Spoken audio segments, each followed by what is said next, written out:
and Jesse begat David. And that kind of gives us a time frame of when this may have actually happened as far as time-wise. A little bit more of the background. Abraham, this is found in Matthew, the first chapter. This is the generations. Basically tells you the same thing, only it goes all the way back to Abraham in the genealogy of Boaz and Obed and Jesse and David, right at the very end there. We have estimated the period of the judges to last about 350 years, total time frame as far as years. Beginning with Salmon and realizing that David was not born until after Saul was made king, then we have a time span of about 350 years. The men at that particular time were not living more than 100 years. That changed from back earlier, and you remember at the beginning of the Bible, men were living how long? How long did Methuselah live? You know, everybody remembers that, don't you? 969 years. All right. But that's not happening today. That time frame changed. And there were about 4 generations that spanned this 350 years. So we find that these generations probably overlapped basically about a 20-year span of time.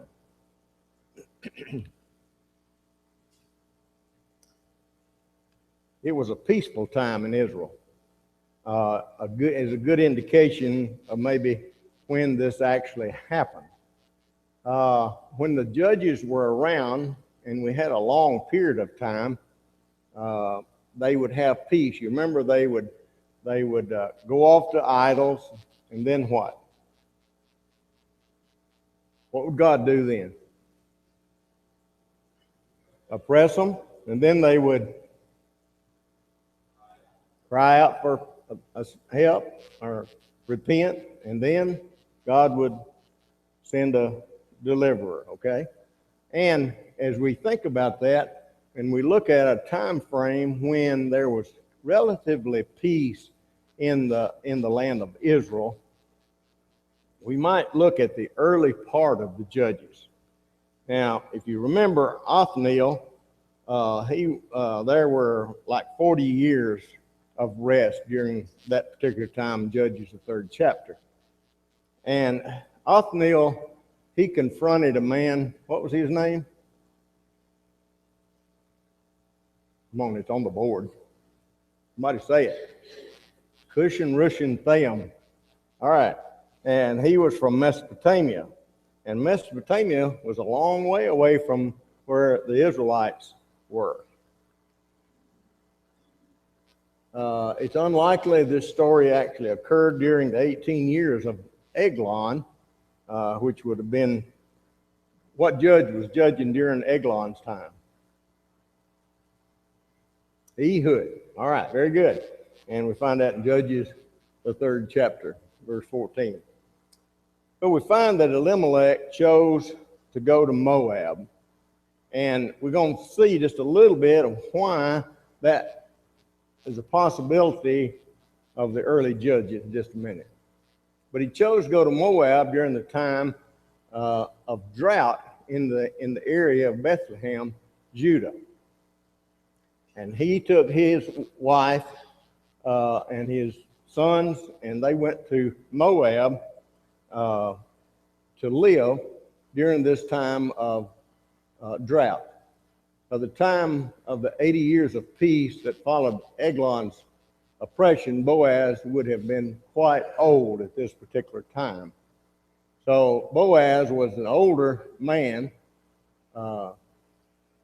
Ruth, we find that in Ruth, the 3rd chapter. So it would not have been possible at this time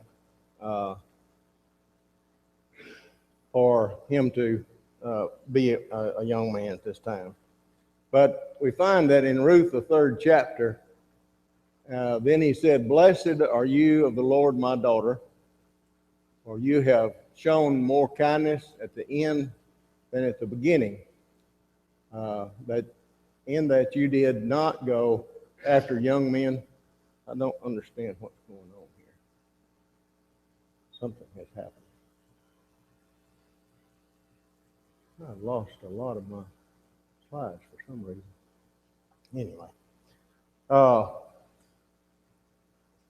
Anyway, as we move to, I can find it here. Well,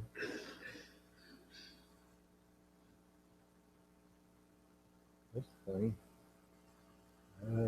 There we go. Well, this thing is just not cooperating for me for some reason. I don't know what's going on. Anyway, we will continue here. Elimelech moves to Moab. If you want to, you can just cut that off. I can't. That's not seem to be working right. I'm sorry. In the days of the judges, there was a famine in the land, and a man named Elimelech left Bethlehem. He moved to Moab because the famine of the land was severe. And he moved with his wife and his sons, Mahlon and Chilion. And Moab is just across the Jordan and down on the other side of the Dead Sea. And who was Moab, by the way? Anybody remember who Moab descendants came? Who did Moab come from? Lot. Very good. Thank you. Very good. Came from Lot. So Elimelech moves to Moab, and after staying there a while, Elimelech dies. And so Naomi left Naomi and her sons there, and they were left alone, but her sons found a wife there, and so they married some of the Moabite women. What do we know about marrying Moabite women? Has Israel ever had a problem with marrying Moabite women? Or Midian? Or any of those? Say it again.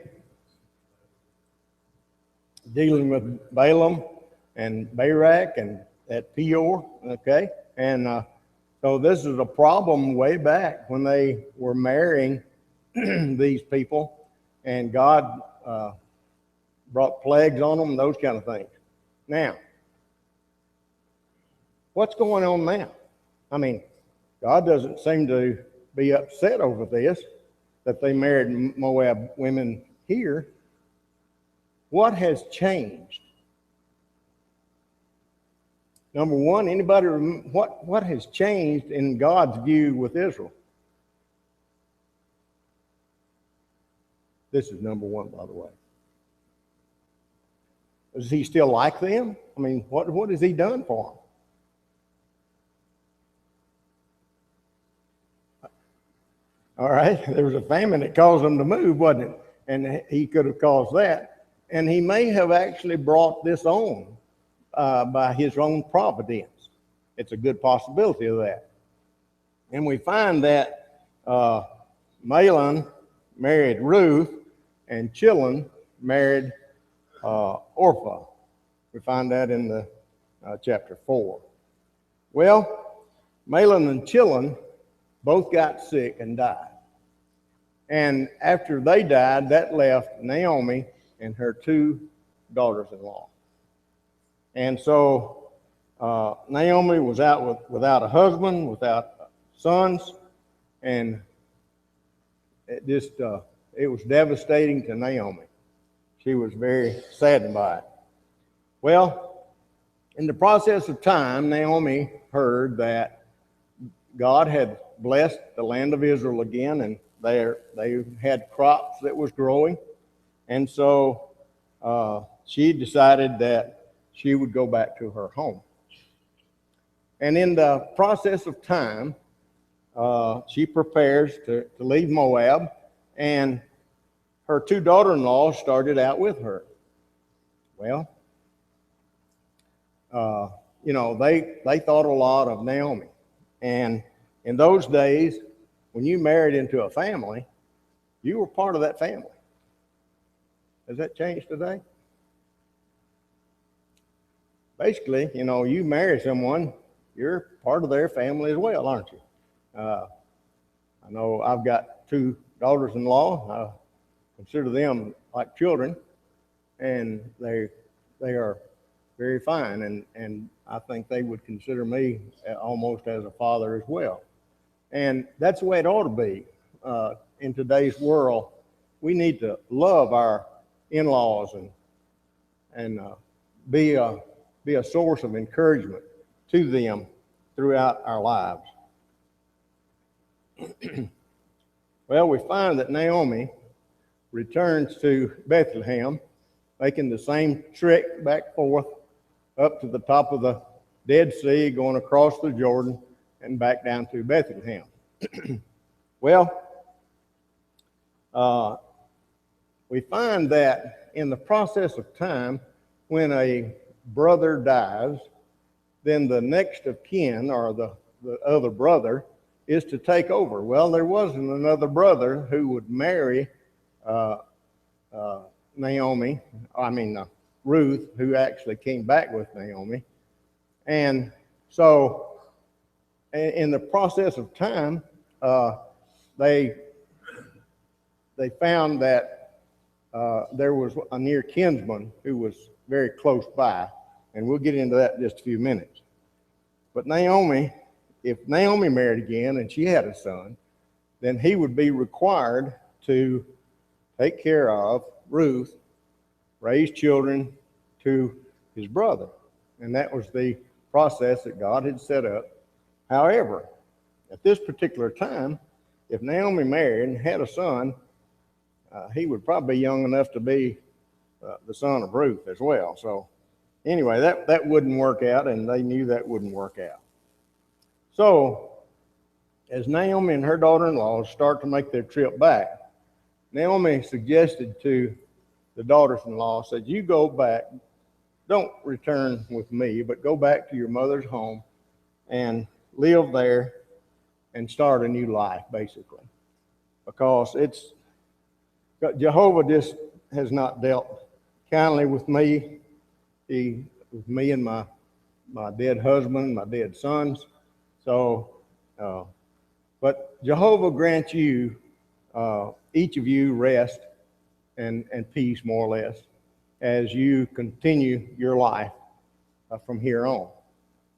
Well, Naomi kissed them goodbye, and they wept together, and then they both said, no, we will go with you. And Naomi insisted that they go back to their mother's home, more or less. So Orpha, kissed her mother-in-law, and she went on back. Now, Naomi said to Ruth, your sister-in-law has gone. You need to go back too. And Ruth has an answer that indicates what kind of woman that she really is or was. In Ruth, the first chapter, in verse 16, Ruth said, entreat me not to leave thee, or to return from following after thee. For whither thou goest, I will go, and whither thou lodgest, I will lodge. Thy people shall be my people, and thy God my God. Where thou diest, I will die, and and there will I be buried. And the Lord do so to me more also, if aught but death part thee and me. What do you get? What kind of love do you get here? Was this not a true, dedicated love for her mother-in-law?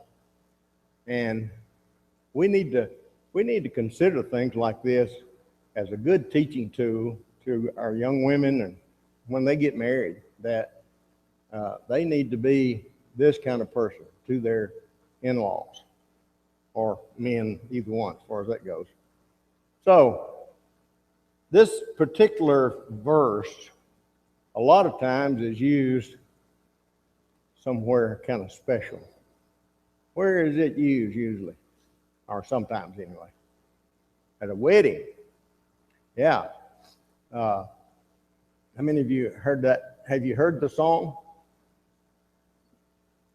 No? How many has heard the song, Whither Thou Goest? A few people. Boy, makes me want to just cut loose with it, but I won't do that. I'll spare you that tonight.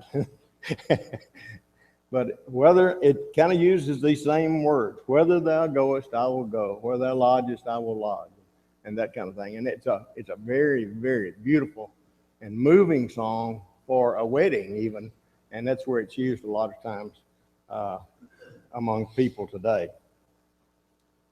So Naomi realizes that Ruth is determined to go with her, and so she stopped urging her to return to her home. And the two of them made their way back to Bethlehem. The town was aroused and really joyous when Naomi and Ruth came into town. They had not seen them for a good long while, and they were really happy to see them. They gathered around saying, "Can this be Naomi?" And I'm sure, we all age as time goes by, so they may have some doubt about it, but maybe Naomi did not have the demeanor that she had when she left, because when she left, she had a husband and 2 sons, and now she come back and she doesn't have either one of those, but she's got a daughter-in-law. So when she comes into Bethlehem, Naomi had a request for the people there. Says, "Don't call me Naomi, because that means pleasant." And she said, "Call me Mara." That means bitter. The Almighty has made my life bitter because of the loss of her husband and her sons. I went away full, she said, but the Lord has brought me back empty. Naomi was a sad person because of the loss of her husband and sons, and that was not pleasant for her. Now, does that give a person the right to be mean to other people? No, and not even to our daughter-in-laws or anybody else. So we don't want to let things that happen affect our demeanor as far as working with our families and those kind of things. But they arrived during the barley harvest there in Bethlehem. And that shows the trek that they made back. So the Jews were told that when they gathered their crops, that they were to allow the poor to come about behind their gleaners and to allow them to pick up the droppings of the different types of grain, whether it be barley or wheat or whatever it might be. And we find that in Leviticus, the 19th chapter, in verse 9 and 10. And what they were told was the corners of the field, you don't gather those corners. You leave them. Okay? So Ruth went out to glean, and by chance, or the providence of God, whichever it might have been, she chose the field that belonged to Boaz. And Boaz came one day to greet the workers in the field, and you can see here, the next picture, if they want to put it up, has to do with some gleaning ladies in the field, and I don't know if they'll find it or not. I don't know. It doesn't matter. But as they gleaned back then, it wasn't as easy as it is today. They didn't have a single combine, They used hand cutters. They would cut it, and then they would gather it up in their arms and tie it in sheaves, they would call it. And that's what a lot of these workers would be doing for Boaz. So Naomi's husband was a near kinsman, has a near kinsman, and his name was Boaz. And he was an influential man of property and wealth. And Ruth realized that she would be the one in the household that would have to be providing the living for her and for Naomi. Naomi was getting on up in years, so she wouldn't be able to go out and glean and those kind of things. So Ruth realized she was the one who would have to take care of them. So Ruth asked Naomi to let her go into the field to glean for food. This means that you go over the field that had been gathered and picked. I don't know if you've ever been over a field even after the combines have been there, and there's still some left. As a matter of fact, it's a good time to go hunting after they gather the wheat and those kind of things, because there's so much that's left. Same way with corn. A lot of it's shelled out, and birds of the air and deer and other type animals can pick it up. Well, back then, this was for the people who were poor, that needed that to live. Okay, they didn't have crops to be able to gather, so they would go out and glean in the fields. Well, Boaz saw Ruth and asked his overseers, "Whose young woman is this?" And the young workers replied, "This is Ruth, the Moabitess that came back with Naomi. She asked if she could glean here in the field, and she has worked hard all day from morning until now. She's done a really good job working. And she rested a short time in the house." So they were close by some type of house where these fields were located. In Ruth, the second chapter, in verse 8, it says, "Then said Boaz to Ruth, Hearest thou not, my daughter? Go not to glean in another field, neither go from hence, but abide here fast by my maidens. Let thine eyes be on the field that they do reap, and go thou after them. Have I not charged the young men that they shall not touch thee? And when thou art athirst, go to the vessels and drink that which the young men have drawn." Boaz was really nice to her. This was not a normal thing that would happen. Evidently, this was a time when the possibility of molestation would maybe take over with some of the workers and some of the gleaners that would go out, because he charged these men, "You don't touch her, you let her alone." So evidently this would take place back in those days, that there was a possibility that these young ladies who were gleaning would be molested by young men. So Ruth fell on her knees before Boaz, bowed her knees, and said, "Why have I found favor in your sight? Why have you done this for me?" And Boaz knew how she had been to Naomi, even though she was a foreigner. He said, "I know you've been good to her. You've given yourself for her. You're out here working to provide for her." So, this is basically why he wanted to do this. He said, "You are to be blessed for leaving your country and coming here to a people you have never known. And may Jehovah reward you for your work."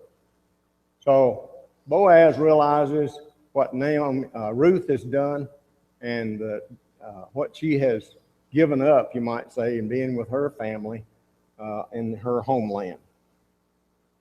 "I hope you are pleased with me," basically, Ruth says, "because you have encouraged me, you've spoken kindly to me." And Ruth was very appreciative of this. And you can imagine being from a foreign country and somebody really being nice to you, as Boaz was. At mealtime, you come over, Boaz told her, and eat bread and dip in the vinegar and oil mixture with all of my workers. You just come on over and eat, have a little, so you can rest and be nourished and go on about your work. He gave her some parched grain to eat, and she took that and ate and was refreshed more or less. And he had given her so much that she actually carried some of that home with her and gave it to Naomi. And it was a very kind gesture on Boaz's part to do this. He instructed his men to let her glean up close. Yeah, she don't have to do the corners, okay? Now, as they would cut the grain, put it into sheaves, you can just imagine that there was times when some of that would fall when they were trying to wrap it up. And he says, just leave it. Don't pick it up. Leave it for her. As a matter of fact, he goes on to say, pull out of the bundles. Pull some of it out and drop it for her. Boaz is really taking care of Ruth at this particular time. What a nice gesture by a good man. So she gleans until sunset, and as she got through, she had about anywhere from 20 to 25 pounds of grain. Now you imagine, even today, you walked around picking up, even behind the combine, it would take a while to pick up 20, 25 pounds. And this was just sheaves and those kind of things that they had stacked up. And so you can see it was a major process for her to be able to pick up that much. And it would not have happened had Boaz not encouraged his men to drop some for her and those kind of things. But she worked from sun up, you might say, till sundown in the work, and when it was at sunset, she would beat out the grain and put it in her apron or whatever she carried it in and would take it home. She carried it home and showed to Naomi how much she had actually gathered. And Naomi was very impressed.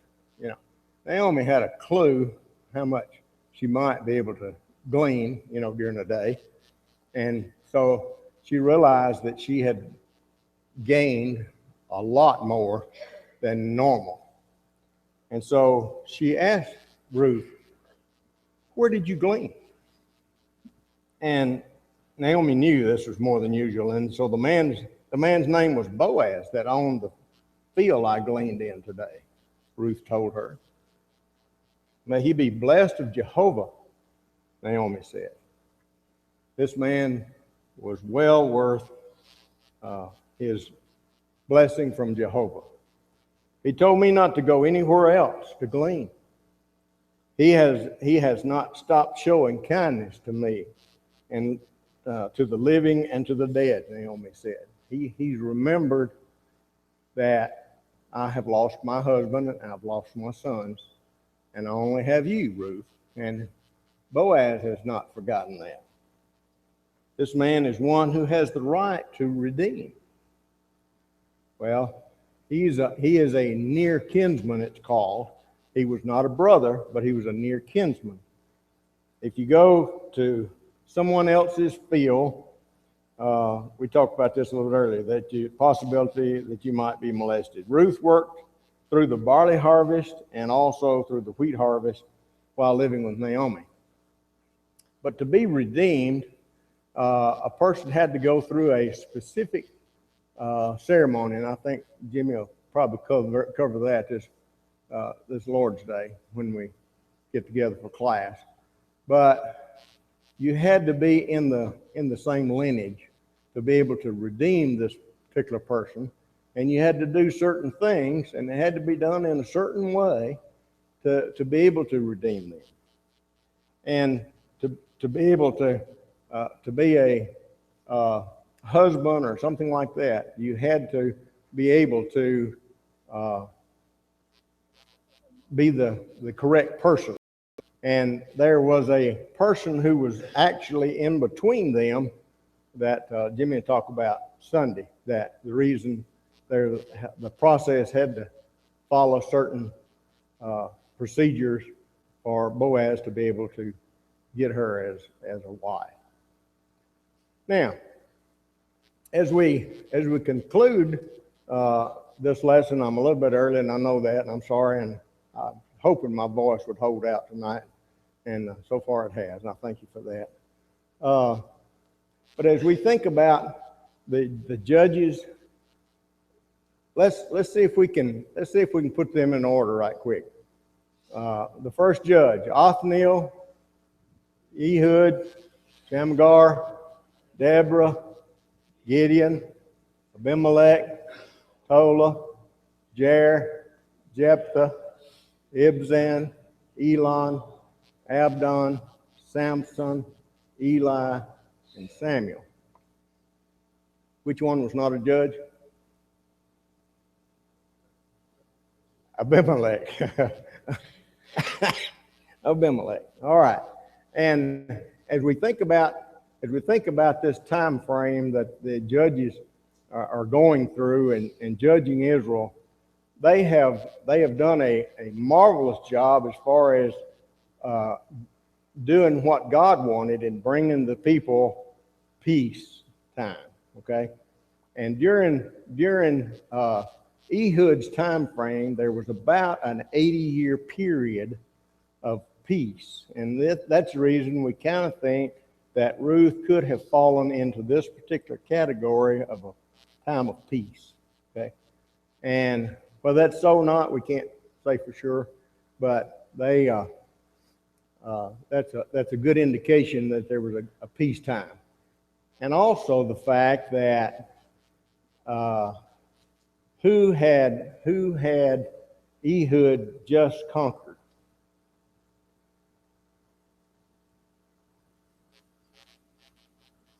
Who was the king that Ehud conquered? Come on. Eglon from Moab. Very good. All right. So this kind of gives you maybe an indication that the possibility that Moab, was kind of subdued at this time, and is a good time frame as far as Naomi and her family going over into Moab to live during that particular time frame. That's just a thought. We can't prove that, but it works out really good as far as them being able to be there during this particular time. All right.